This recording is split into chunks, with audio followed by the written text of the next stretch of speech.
Welcome to my channel on the best of fantasy. Today I am reviewing A Time of Blood. This is book 2 in the trilogy of Blood and Bone by John Gwynne. This is the sequel trilogy to The Faithful and the Fallen, set in the Banished Lands. And it takes place about 130 years after The Faithful and the Fallen. So book 2, A Time of Blood. I have to say I enjoyed it very much.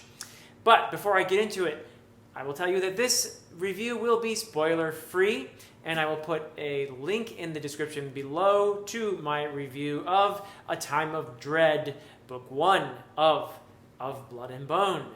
Also, I will be taking part once again in a discussion with the usual gang, and this discussion on A Time of Blood will be on the channel Sarah Reads. That's right, Sarah's channel.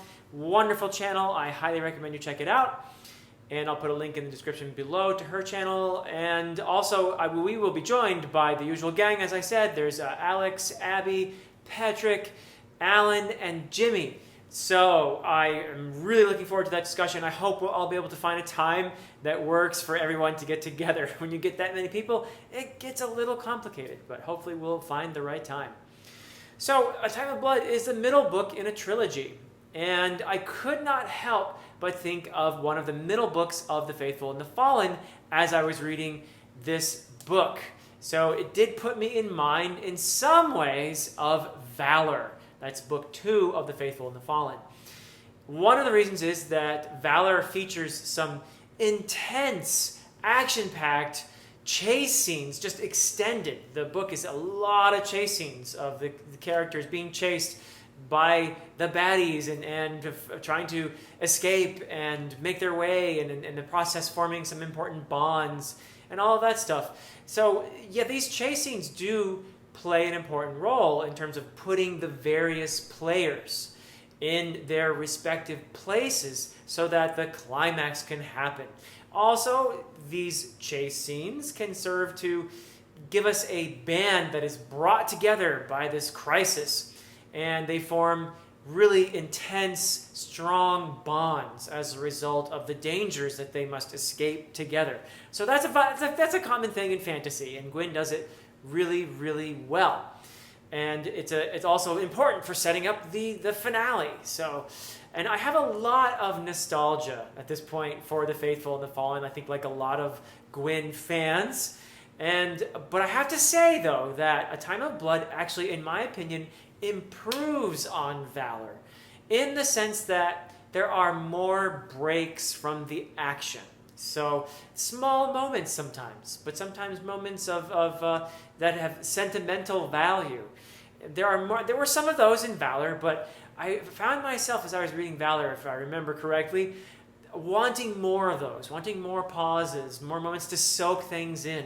And Gwynne, I think, as a writer, has matured to the point where he gives us that in A Time of Blood. So that's something I appreciated. And even though I loved Valor, I think in that sense, A Time of Blood is actually an improvement in terms of the middle book. And both, of course, set up the next books really, really well. So this also leads me to another, what I consider to be Gwynne's greatest strengths as a writer. And this is one that I had to puzzle over a little bit. It might be obvious to some of you who are Gwynne fans, but it's related to his ability to make us cry. And so John Gwynne is kind of famous for making his readers cry. And you might think that it's all about the character deaths. You get attached to a character who then dies, and Gwynne is not afraid to do that. But that's not actually what it is for me, I think. Although, look, I am as devastated as the next fan when it comes to certain character deaths. But for me, even more so, even more than the animal deaths, there are certain moments I've found in Gwynne's books that get me, that really turn on the faucets. And it can catch me by surprise, but it has more to do with moments when the various ragtag characters, the misfits, and he gives us lots of those in here, It's moments when these misfits find their tribe, when they encounter this sudden feeling of belonging in a group, often a group that they've been running around through dangers with. But it's this feeling of belonging to something larger than themselves, something that had perhaps been missing previously in their lives. And it gives them a sense of not just belonging, but a sense of identity. And Gwynne does this really, really well, and it can make you feel, it's a common enough trope in fantasy, and when done well, it tends to get me. It's one that I find myself getting kind of sentimental about, and maybe it's something that we human beings simply long for, is that group, that sense of belonging. Maybe that's why we're all on BookTube looking for people with common interests who love to talk about fantasy in this case, and the books that make us excited, and the stories that take us on these journeys. So there's a kind of bonding that takes place there as well. But when you look at characters like Drem and Riv and Bleda, it's easy to see how they are all in some sense loners or outsiders. Perhaps they were at one point insiders who found themselves on the outside and have to find a new identity. But Gwynne is very skillful at taking these types of characters and bringing them into a group. And he does this in pretty much all of his books. And this is something I'm just kind of noticing and appreciating, because these are the times when the characters have that epiphany, that moment of belonging, when their friends surround them and give them the support they need. These are the moments that kind of grab me in Gwynne's books. So something I really appreciate.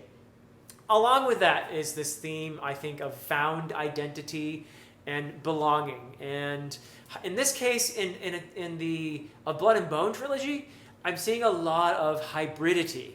And hybridity, again, has something to do with belonging or not belonging to a particular group. So Gwynne does a lot with that in some very interesting ways. And hybridity is presented in multiple lights in this story. It is presented as a positive and a negative. Let's put it that way. There are the monstrous hybrids in here, but then there are the characters, the protagonists, the characters we identify with, who in some way have multiple identities that might even conflict with one another. So that's really interesting how Gwynne takes that theme in here, and this is something I think that is special to Of Blood and Bone. Another theme that I love, and another, thing that he does in here, is he gives a lot of the characters some moral complexity. And I think that when I read The Faithful and the Fallen, I initially saw it as a series where it's kind of classical fantasy, where you have clear good and you have clear evil. But by the last two books in that series, I could appreciate how Gwynne actually introduced a level of complexity to that. And that is something that he carries over to Of Blood and Bone in a big way. In the sense that a lot of the characters that you would expect to be the good guys can be actually pretty flawed and arrogant and abrasive and even do some pretty horrible things. And Gwynne introduces a perspective character in A Time of Blood who is one of the bad guys. And that is pretty well done, I think. Just the idea of having one of the evil characters be a perspective character, put us in that character's shoes and help us to understand why that character is in that position, what that character's journey was. And I think you begin to have a little bit more moral grayness that is introduced in here in A Time of Blood, which is perhaps it's a grayer book in that sense than and I would say the trilogy as a whole is grayer than The Faithful and the Fallen. There are also some horror elements that I talked about in my review of A Time of Dread, and these definitely are continued and even amplified, I would say, in A Time of Blood. The kind of grisly, gruesome, grim stuff he's got in there. It's definitely done in here to a larger degree than I think we saw in The Faithful and the Fallen. There are some really, really nasty moments in the story. Some really bloody, gory stuff. So yeah, be warned. And of course, there's lots of action. And as I said, there's a lot of chasing. But in the case of A Time of Blood, it's not just chasing. It's actually, as I said, lots of those quiet, intimate moments that are actually kind of beautiful, along with some major battles. So this one definitely reaches quite the climax as well. There's some pretty cool battles in here. It's John Gwynne, so of course there are. And as usual, he orchestrates these really well. There's a lot of cleverness. I admired some of the tactics and the sneakiness, the strategies employed by some of the people involved in the battles. Very clever stuff. So that just makes the battle sequences all the more interesting when you have that kind of A-team cleverness going on behind the scenes. So lots of that. And of course, I really did enjoy going further along the journey with Drem, who remains my favorite character in the trilogy thus far. And I'm pretty sure he's going to keep that spot. I really love this character. I love the complexity of his personality. I love the various tics that John Gwynne has given him. And I love how the other characters react to Drem. He is somebody who is just easy to love. And I like that. I really do like that a lot. So Gwynne put a lot of thought into this character, I think. And the others I also enjoyed very much. I love the development that's happening with Riv and also with Bleda. I'm not going to say too much about that because we're keeping this spoiler free. But there are also lots of other interesting characters here that I could talk about a long time, and hopefully I will once I get into that talk with my friends on Sarah's channel. It's going to be a lot of fun, and we can spill out all the spoilers when we have that discussion. So yeah, these are my impressions of A Time of Blood. Very solid, very enjoyable middle book in the trilogy. I am fired up to finish. Actually, it'll be the last John Gwynne book that he has published for me to read. When I read Time of Courage, I will be all caught up with Gwynne's writing, and then I'll have to be waiting for the next installment in the Bloodsworn trilogy, which is so far, with The Shadow of the Gods, my favorite. So I'm really excited to see what comes next there. But anyway, thank you so much for watching this, and I will be back very soon with some more fantasy content. Until next time.